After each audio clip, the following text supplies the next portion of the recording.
Okay, so let's just take a look at some stuff. So draw in my standard lines that I like. I love his grip and setup.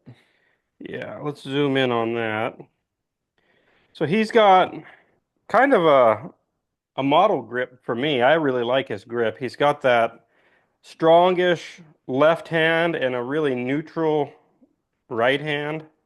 It just looks like he was born to hold the golf club. Looks great. Notice also the elbow is pointed down the target line, the lead elbow. Yeah, if we look at his lead elbow pointed up the target line, so up his upper arm is internally rotated. Hmm. You can see if we look at the down the line, you could see his left forearm is just peeking out over the top of his right. So that's nice. Okay, let's put him in motion a little bit. So we got a little trigger. See, there's a little, you can just see that little bump. We look at this one. He kind of squeezes his arms, bumps, and has a little early shift off the ball, which I really love to see that nice little early shift.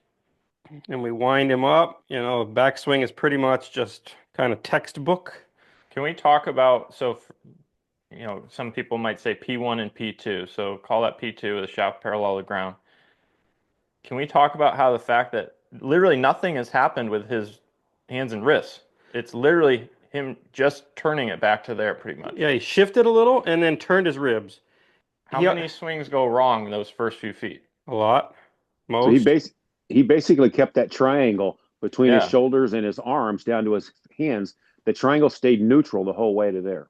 Yeah, there's nothing's really happened. It's really just simple. He's probably pretty good at foundation one. I would guess he is. And then he starts to load his wrists, and we can see he gets the club a little stood up. So if we draw a line down through that, it's pointing inside the ball, kind of textbook. And then if we keep winding him up, I'm going to zoom out just a little bit so I can see the whole picture. You'll see naturally the shaft's going to shallow out here. So now that shaft went from kind of steep here, shallows out, and it's shallower than it was going away.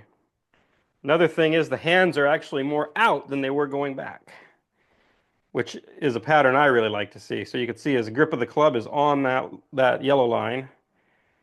And now as he changes directions, the shaft shallows and his grip of the club's out in front of that yellow line. His pelvis has kept its depth. Really nice. The way he trades bends, the way he recenters right there as he's finishing the winding. One thing I find a little interesting with him is his pelvis in the backswing. That he has his right hip kind of It works a little right. maybe hikes a hair, but it's not necessarily a bad thing. It's just a thing. Yeah, but he recovers nicely. You know, Hmm. by right here, it's like Yeah. kind of how you would want it. I would say if he was like struggling with pulls and over cutting it, I might say, hey, you could probably get that right hip a little more A little more around the corner. back around, but I don't think he struggles with those. I don't think he struggles with much. Look at that right arm under coming down. Yeah, it's perfect right there. You guys see that? Look at that right arm under. The left arm is still kind of stretching. You can see it stretch right there. It stretches as he falls and starts to unwind. So he's pretty much fully loaded right here at just after P5, and now it's just get out of the way because she's coming around. And everything is, just pretty much textbook. Not a lot of face rotation. The shaft is more or less parallel to his rotation. If you notice right there on the down the line view, Milo, Hmm. if you went back to that P5 section you had and drew a line where you right there, that shaft is going to mirror it. It's so symmetrical on the other side. Let me get rid of all the lines. And so if we Good point. put this shaft in, from this point on, it's basically the club follows that arc all the way around. It doesn't wobble. So So there watch it's exactly parallel to that arc. Then it's going to swing up, and there it is on the right back on the right arc. there. Exactly. He's so symmetrical, which is why he's so consistent with his arc. Finishing the corner. He does that pretty good too. Yeah. Self-evaluate yourselves, and you notice that you're not too bad on the downswing, but then you exit very, very high. You're probably getting way too much rightward path and hitting big old draws and pushes. And then if you find your exit is very, very low, Yeah.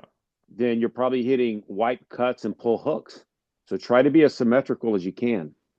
Yep. One thing I really like when I look at this, I like how just the geometry of how things shallow out, and it gets basically on plane perfectly by 5. Mm-hmm. So right there, it's now for the rest of the golf swing, he's swinging on that plane. It's nice. Very simple. Now notice this here, as when Milo's moving the one on the face on, when he replants and recenters himself, it looks like his left heel stays or actually moves a little closer when he recenters. And then when he's pushing up, if that foot spins out, it doesn't matter. By then, it doesn't matter. You know, most of the best, their lead heel is going to move a little closer to the target Mm-hmm. in that transition phase. But what I like about his motion is it doesn't look like it increases too much from that point. It doesn't No. look like his hips fire and his chest gets left behind. Mm-mm. He definitely flexes and his chest is rapidly catching. Yeah. You can see by contact, his hips and his chest are almost matched up, which is my preferred pattern. I don't like to see the hips really open and the chest really still square. It's too much torque on the low back. Milo, I posted a couple other clips that we've shared before on Instagram. You guys might have seen I shared these. These are the 2 drills he works on. I thought this was really interesting. So there you go. To fix early extension, Aberg turned at-home drill during the winter time where he was back home. He basically put a chair outside of his butt behind him. Keep pressure on the chair. So there's your space, making space. And then the other drill he did, so making sure my hands are in front of the what does he call it? Line of fire. So keeping the hands in front of the club head. Is that not foundation 2, more or less? Pretty much, yeah. So the question is, how do you do that? You can drive your hands, but he's creating forward shaftling, as you saw in those videos, through the whole system. It's not just a hands and arms motion. So, but really interesting that those are kind of the 2 feels or drills or exercises he's gone back to. And, I think those run pretty parallel with what we coach. I think it's pretty cool. Also, Milo, you and I did that one YouTube video on his warm-up drill where he opens his right palm and he actually makes golf swings. Yeah. So he guarantees that he's pressuring the shaft with his right hand because his right hand matches that club face and his left hand is a little bit on the stronger side. And he actually hits shots. They may only go 20, 30, 40 yards, but he's actually hitting shots on a tee, making sure that he's maintaining that pressure and that right wrist extension. Look at that. Look at that relationship, guys. That's past impact, and it's probably with a wedge, so you don't have, it's not maybe going to be quite as much rotation. He's got turf interaction too, but look how stable that looks. That literally is almost identical to how he gripped it at setup with the angles in his wrists and hands. And look at the face stability. So that's what he's talking about with adding a little, he's having a little pressure to the shaft through his hands being a little forward and how he's moving his system through. So it's a pretty cool look. For sure. That's really good.